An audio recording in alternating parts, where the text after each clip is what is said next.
Translation with a purport by His Divine Grace, A.C. Bhaktivedanta Swami, Srila Prabhupada Ki. After worshipping the Supreme Personality of Godhead, those who are interested in the four principles of religion, economic development, sense gratification, and liberation, obtain from Him what they desire. What then is to be said of other benedictions? Indeed, sometimes the Lord gives a spiritual body to such ambitious worshippers. May that Supreme Personality of Godhead, who is unlimited merciful, bestow upon me the benediction of liberation from this present danger and from the materialistic way of life. We're not going to repeat it, it's too long, so we'll go straight to the purport. Purport. Some men within this material world are akami, free from material desire. Some are ambitious to get more and more material profit, and some desire fulfillment in religious life, economic development, sense gratification, and finally, liberation. What's the verse? Famous verse? Prabhupada is quoting here. I just gave the translation.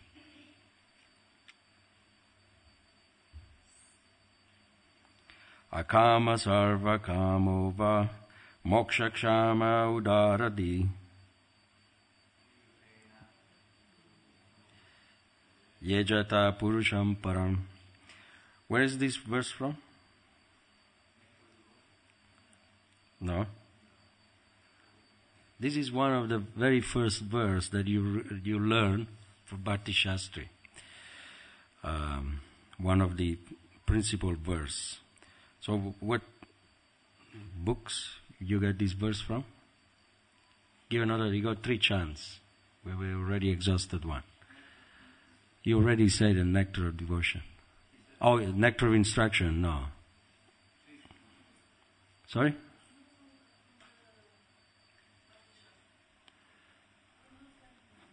I studied it myself. Oh, probably it's too difficult, isn't it, nowadays for the boy. It's very, very famous. Prabhupada quotes all the time. It's from Srimad Bhagavatam, Canto 2, Chapter 3, Text 10. Please read it because it's a verse that applies to everybody and encourages you. It means, either you are with material desires or non-material desires, or if you want the liberation, if you want sense gratification, wherever you want, just worship, carry on worshiping Krishna.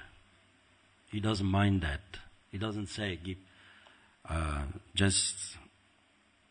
approach me if you have desire for bhakti. He says, akama, sarva kama. Akama means without desire. Sarva kama means, like sarva bhutanam, means many, many material desires. So either you have them or you don't have them. If you want moksha, then do the Trivrena Bhakti Yogena. It's very encouraging, isn't it? It is recommended that whatever one's position, whether one demands no material profit, all material profit, or ultimately liberation, one should offer his obedient devotional service to the Lord. And one will get what he desires. See, Krishna, Prabhupada, is stating, confirming that you shall, absolutely, even if any of these 3 things, you will get your desire fulfilled. So therefore, there is no loss. Prabhupada says, Krishna is so kind. So whatever we desire, He will give it to us. He will fulfill it. Yeyata mam prapadyante tamstata vibhajamyaham. The Lord reciprocates, Prabhupada says, yeah? Whatever even an ordinary living entity wants, Krishna gives. Krishna is situated in everyone's heart, and He gives that which is desired by the living entity.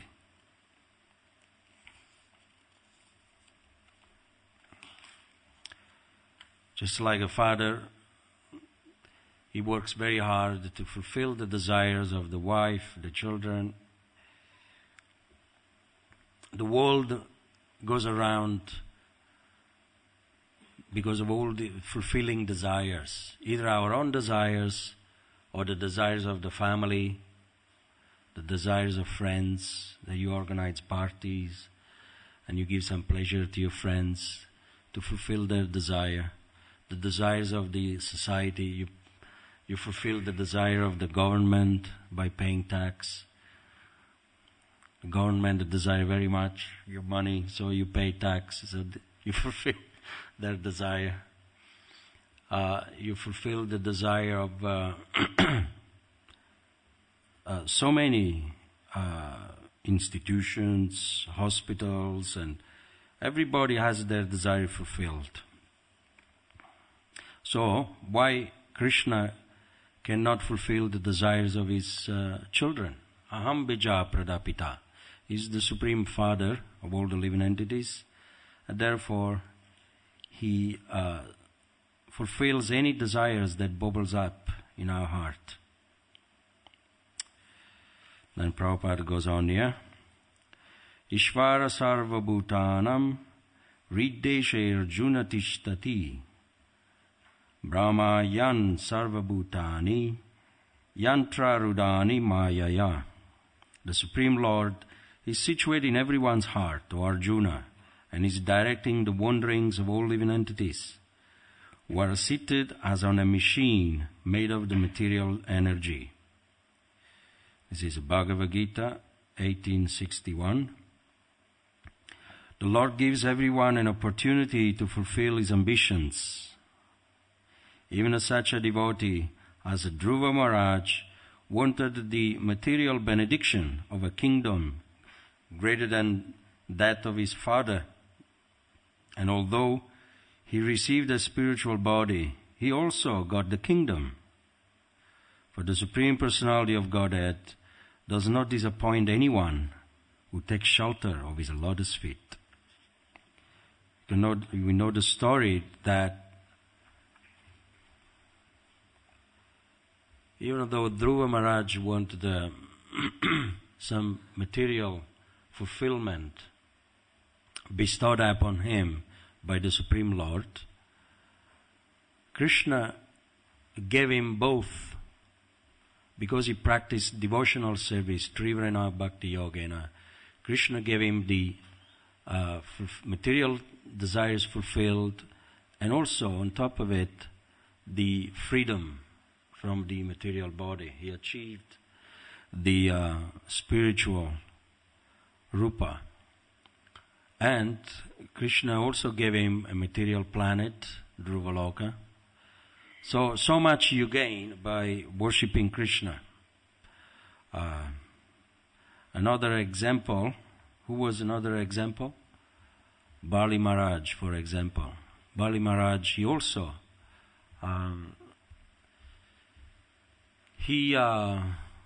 fulfilled the desire of the Lord by giving 3 steps of land, 2 steps of land, and the 3rd step was given his own head, because the Lord took everything with 2 steps.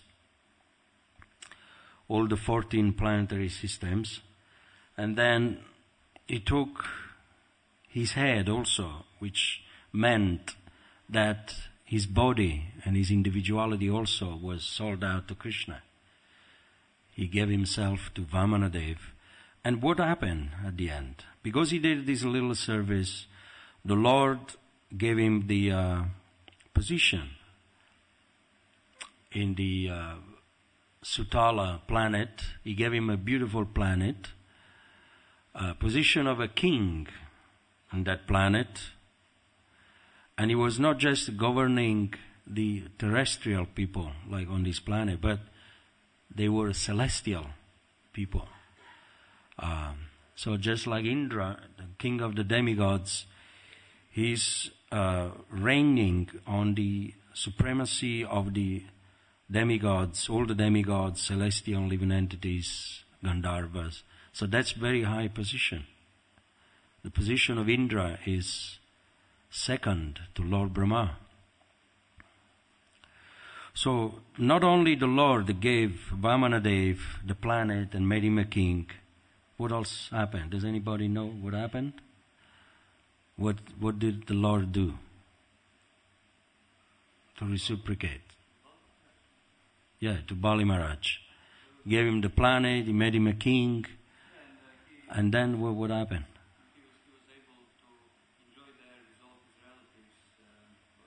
That goes, without saying, enjoyment. But something the Lord he did. Yes, what is it? He became the gatekeeper of Bali Maharaj. Not only that, when you perform service to the Lord he becomes a sold out to his devotee. It doesn't just fulfill your material desire, but also Bhakti Vatsala. He becomes your servant. Bhakti Vatsala means the servant of his devotee. You can try to fathom, try to imagine the Supreme Personality of Godhead becoming your servant. Of course, that's something that we don't like to imagine. We don't desire that. But moved by the devotion of the devotee, that's what the Lord does. But the real devotion. And it doesn't matter, the real devotion, it doesn't come when you don't have any material desire.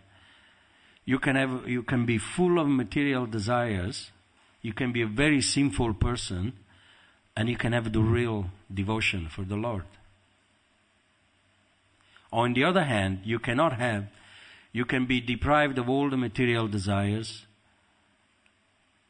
right? You can be very advanced, so-called spiritually, but you don't have any devotion for the Lord. Like the impersonalist or the Mayavadi. They're very advanced. They're actually more advanced than us spiritually, in the sense, they practice so many years of austerity and renunciation, but because they don't have this connotation with the Lord of connection, of devotional service, so therefore there is no bhakti.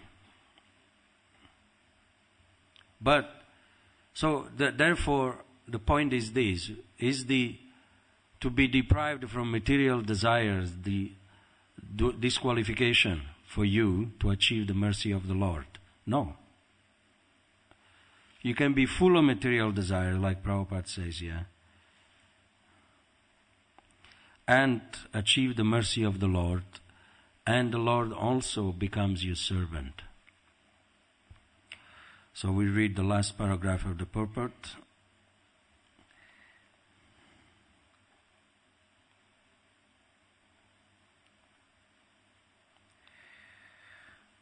Even such a devotee as Dhruva Maharaj wanted the material benedictions of a kingdom greater than that of his father, and although he received a spiritual body, he also got the kingdom. For the Supreme Personality of Godhead does not disappoint anyone who takes shelter of his lotus feet. Therefore, since Gajendra, king of the elephants, had surrendered to the Supreme Personality of Godhead to get free from the present danger and indirectly from the present danger of materialistic life, why should the Supreme Personality of Godhead not fulfill his desire? So the point that Srila Prabhupada is highlighting in this episode is that don't worry if you have the consciousness full of material desires. Don't worry if you are a failure. Don't worry if you can't get up early in the morning. Don't worry if you don't have the strength of controlling your senses. But if you try to do a little bit of service to the Lord, then Krishna becomes very, very pleased. And he fulfills any desires that is hidden in the core of our heart. Because it's embarrassing. We don't usually like people to know what are our desires. We have very different desires, all of us. Some, they have desires which are very difficult to attain, forbidden desires. Some try to achieve the impossible. People, they like to become famous. They like to become beautiful. They like to become wealthy. They like to become powerful. Usually the material desires that we have, they're all associated with the six opulence of Krishna.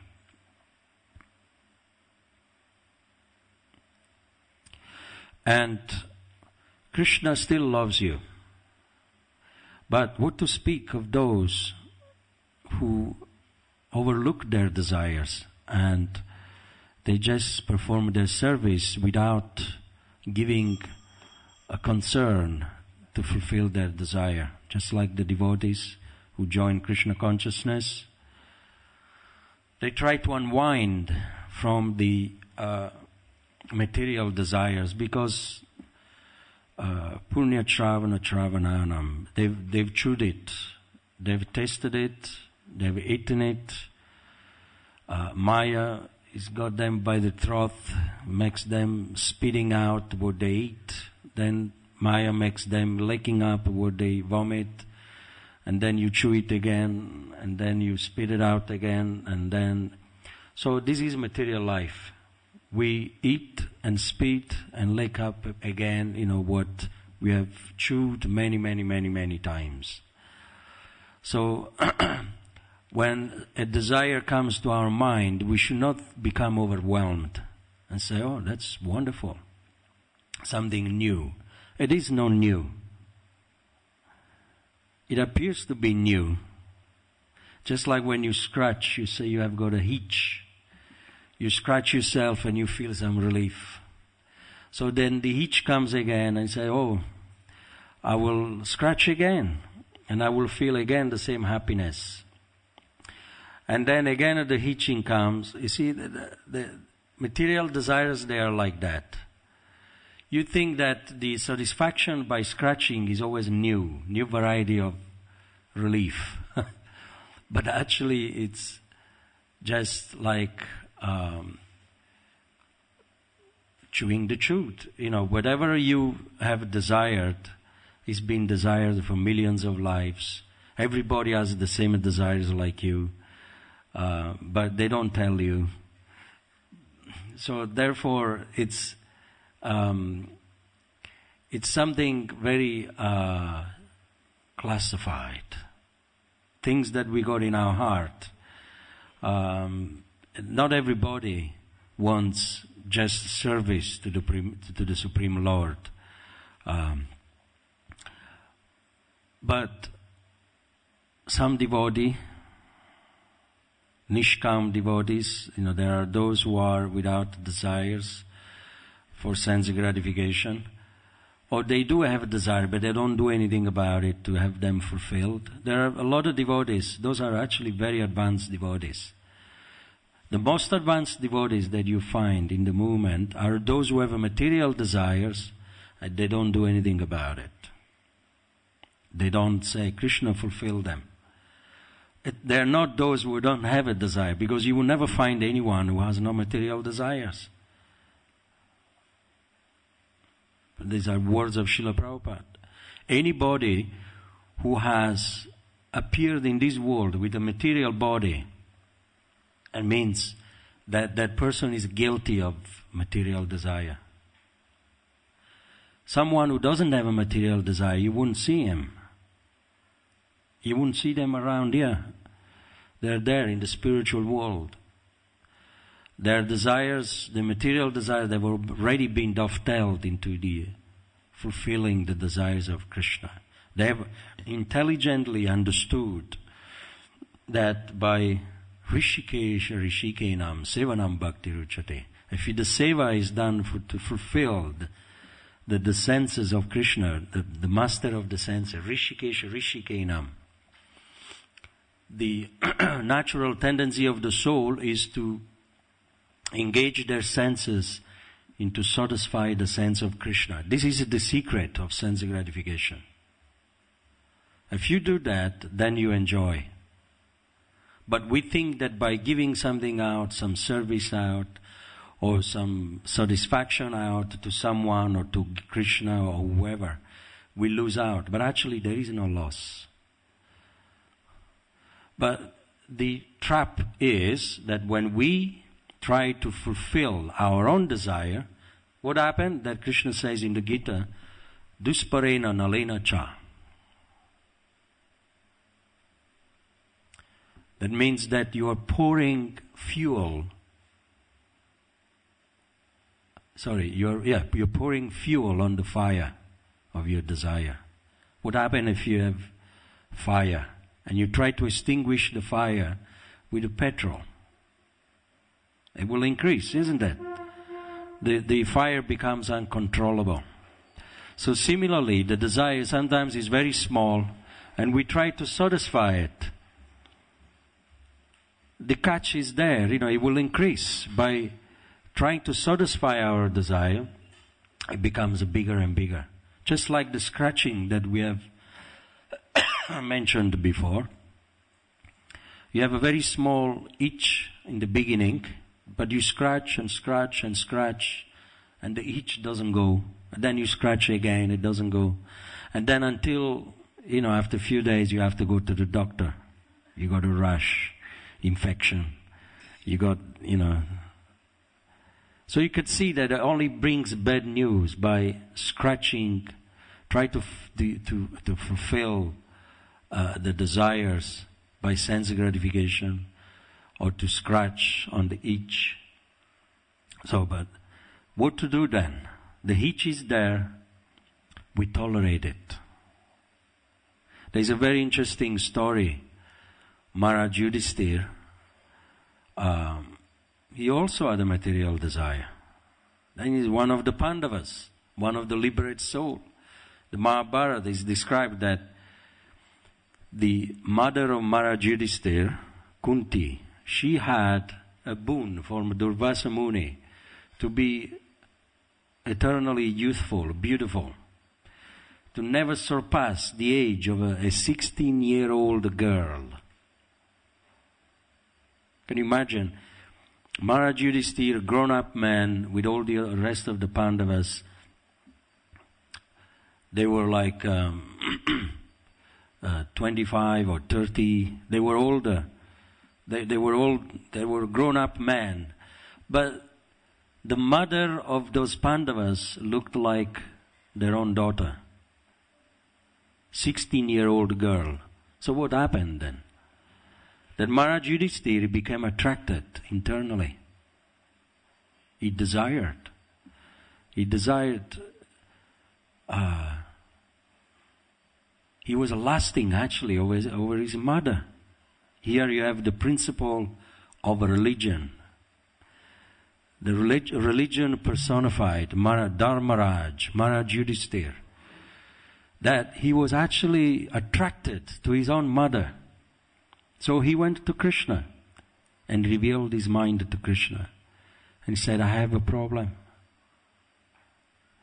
In confidence, he revealed his mind.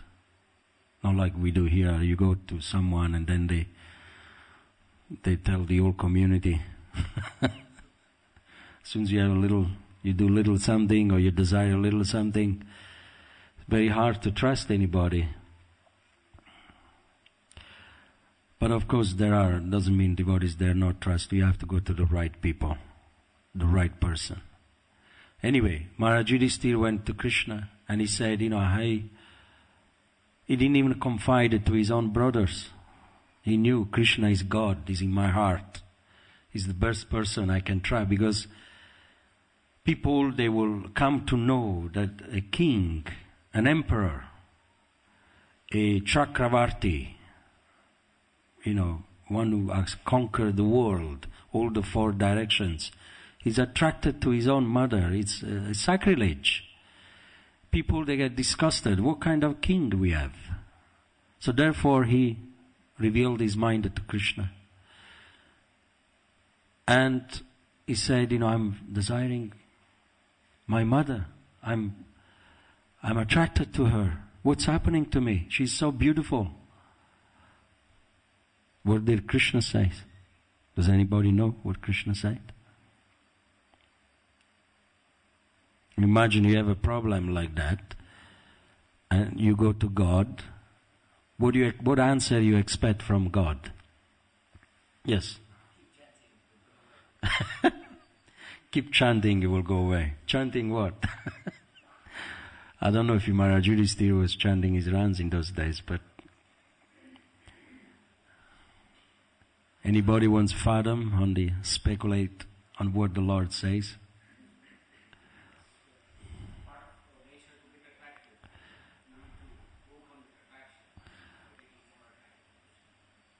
So that's what you think that Krishna said. Yes.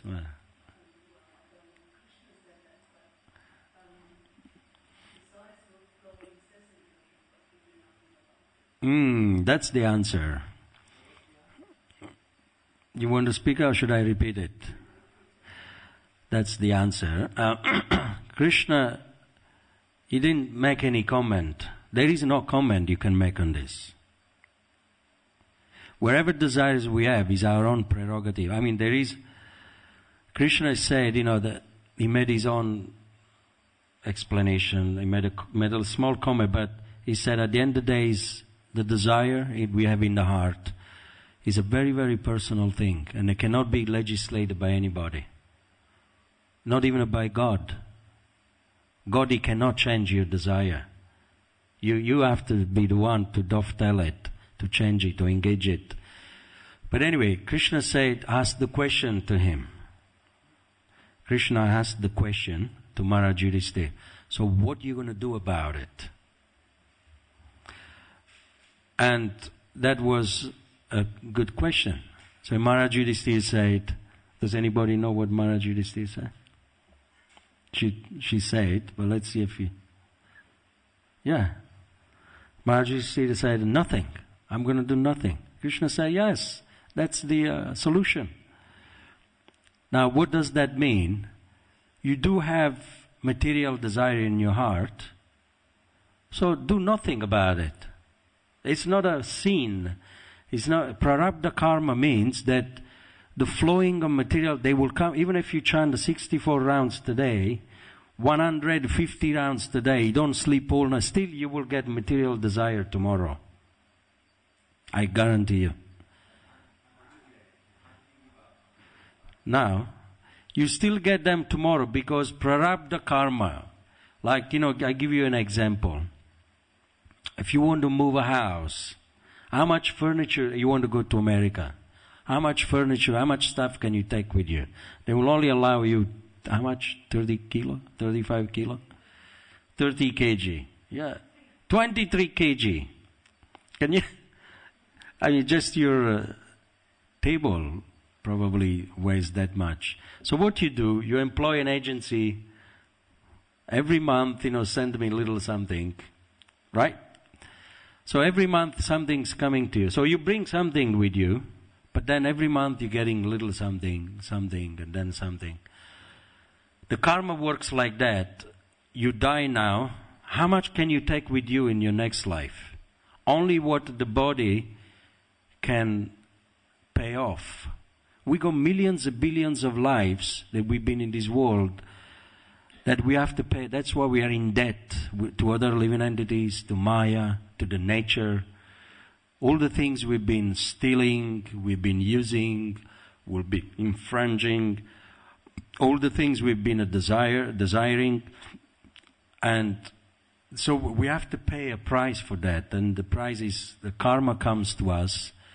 So once we chant our rounds, maybe you can counteract the karma one life, or even 2 lives. But then some more karma is coming. That's called prarabdha karma. The remaining furniture that you couldn't take with you. And it's coming to you, new karma. And you carry on chanting, like you say, that's a good answer, to counteract it. Prabhupada says the cooked seed of devotional service will never produce any grains.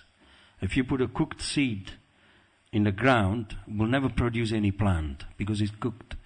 So devotional service and chanting is like a cooked seed. It will never produce any karma, but it will counteract it. Now the question is, we're coming to that now, how do you counteract the karma? You do nothing about it. Material desires, they come. Everybody has material. Anybody who doesn't have any desires or material desire in the heart, please raise your hand. Right. So, if someone tells you that they don't have any material desire, be careful, they're trying to sell you something. They're cheaters. I'm sorry? Sorry, I didn't catch it. Few devotees. Pure devotee, not few. Okay. Pure devotees, Prabhupada said many, many times, also they have a material desire, but they don't do anything about it. Without material desire, like you have a pure devotees coming into this world, even acharyas, if you don't have a desire, then you cannot procreate the children, you cannot eat, you cannot do anything, eat, sleep, defend. So all these things, we do them, but in service of Krishna. But it's not a sin to have material desires. Deiviyesha gunamayi mamamaya duratyaya. This material energy is divine. To have a material desires is a natural thing. It's a thing that we have acquired it, and they gravitate around the soul. You cannot have a soul with no desire. There are so many quotes. Prabhupada mentions that you will never find a desireless soul in this world. Because otherwise, what is he here for? If he didn't have any material desire, how come he's got a material body? How come he's... Of course, I understand your point that the pure devotee, they come purely with a spiritual desire, nitya siddhi. But still, they have very little to do with the material energy.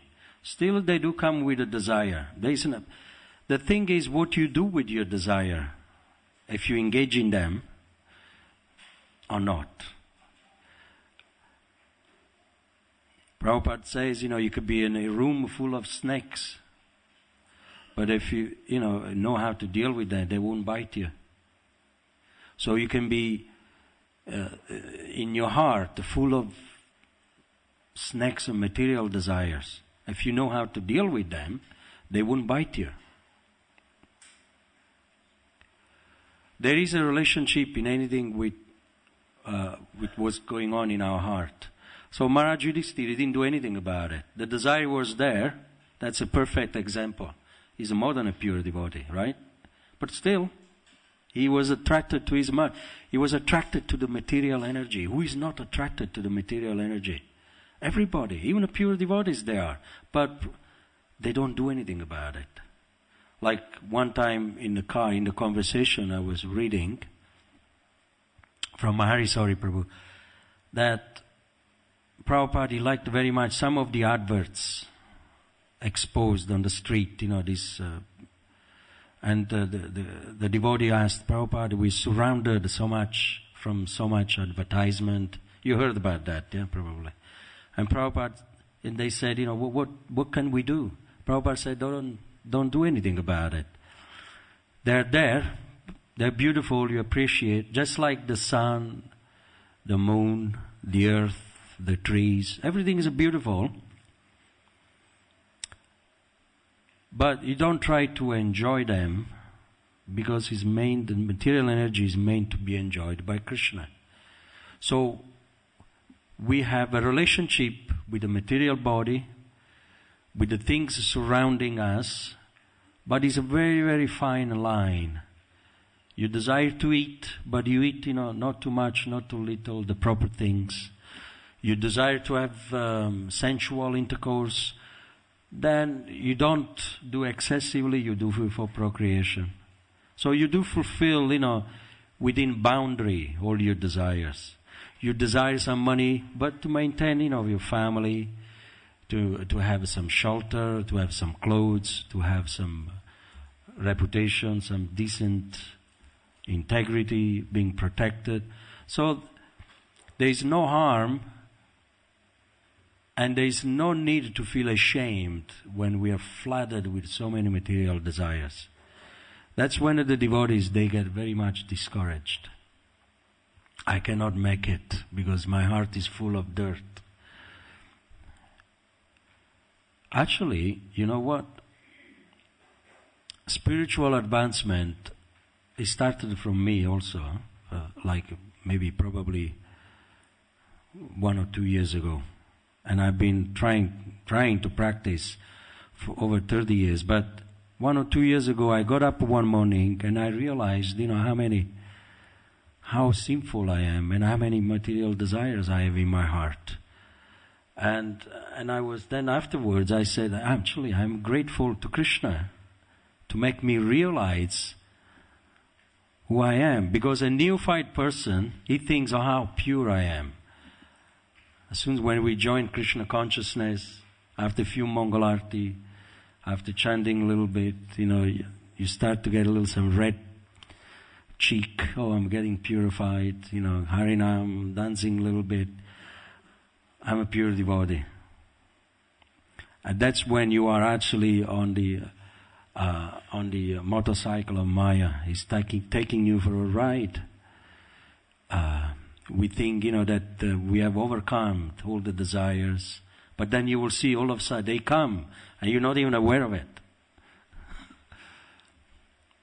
And you try to fulfill them, you're not even aware of it.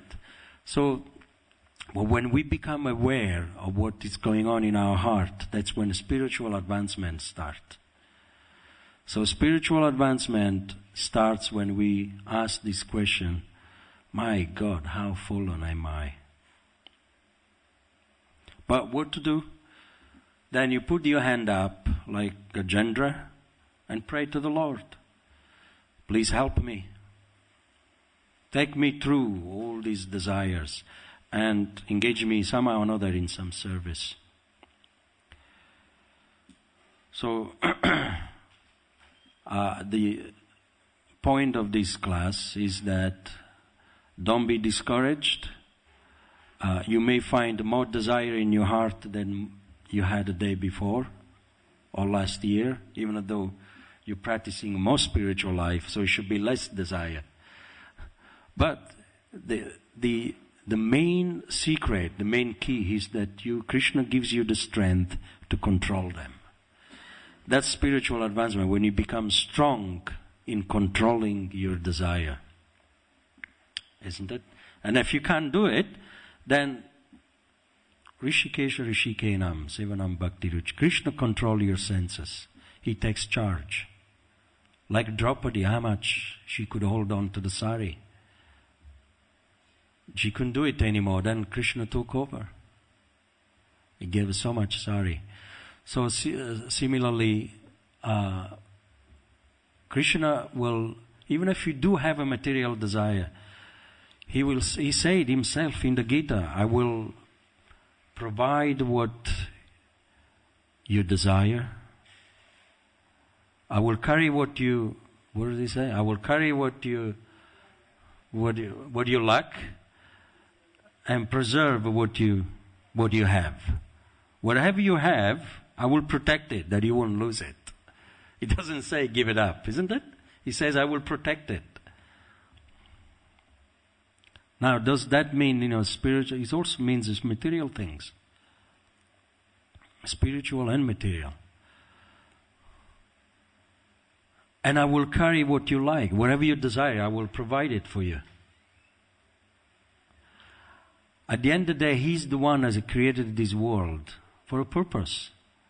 To provide our needs. So we take it, but not as thieves. We use it. And thank the Lord, being grateful to Krishna. We use so many material things. We shouldn't be negating this material energy. Otherwise, we're not different like as a Buddhist. Buddhist people, they use the material energy, but then they offend it. They negate it. No, but we use it